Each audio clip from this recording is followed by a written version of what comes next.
আমি তখন ঢাকায় থাকি স্বামীর সাথে।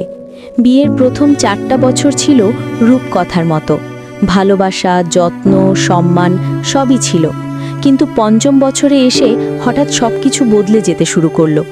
ছোট বোন তখন এসএসসি পাশ করেছে। মা বললেন গ্রামে ভালো কলেজ নেই, ওখানে ভর্তি করাবো। আমি নিজেই বলেছিলাম হোস্টেলের দরকার নেই মা, আমার বাসাতেই থাকুক। আমার স্বামী ভালো ইনকাম করে, কোনো সমস্যা হবে না। আমার স্বামী দেখতে ভালো, ফিটফাট আর সবার সাথে খুব আন্তরিক। আমি ভাবতেও পারিনি এই গুণগুলোই একদিন আমার সর্বনাশের কারণ হবে। বিয়ের 5 বছর পেরিয়ে গেলেও হরমোনাল সমস্যার কারণে আমার বাচ্চা হচ্ছিল না। দিন দিন মোটা হয়ে যাচ্ছিলাম, আগের মতো সুন্দরও আর ছিলাম না। তবুও আমার স্বামী আমাকে নিয়মিত ডাক্তার দেখাতো। আমি ভেবেছিলাম এই মানুষটা অন্তত আমার পাশে আছে। কিন্তু আমি যখন রান্নাঘরে, ঘরের কাজে ব্যস্ত, তখন আমার বোন আমার স্বামীর পাশে। একই ছাদের নিচে থাকতে থাকতে তারা এতটাই ফ্রি হয়ে গেল যে ভুলেই গেল সে আমার বোন আর ও আমার স্বামী। আমার একটু অসুস্থতার সুযোগ নিয়েই তারা জড়িয়ে পড়ে অবৈধ সম্পর্কে।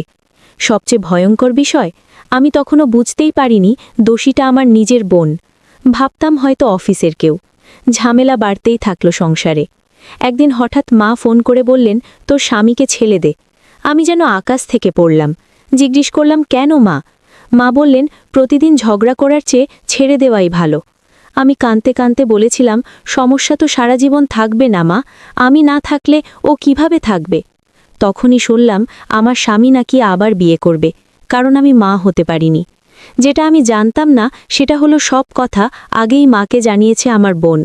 মা নির্লজ্জভাবে বড় মেয়ের সংসার ভেঙে ছোট মেয়ের সংসার গুছিয়ে দিয়েছে। সেদিন বুঝেছিলাম রক্তের সম্পর্ক মানেই নিরাপত্তা না। আজ আমি একা, ক্লিনিকে চাকরি করি, নিজের চিকিৎসা করেছি। হরমোনাল সমস্যা নেই, শরীরও আগের চেয়ে ভালো, কিন্তু আমার সংসার আর নেই। ছোট বোন এখন সুখের সংসার করছে, আর আমি যতদিন বেঁচে আছি একাই বাঁচব। কারণ যখন আপন মানুষরাই বিশ্বাসঘাতক হয়, তখন আর কাউকে বিশ্বাস করার শক্তি থাকে না।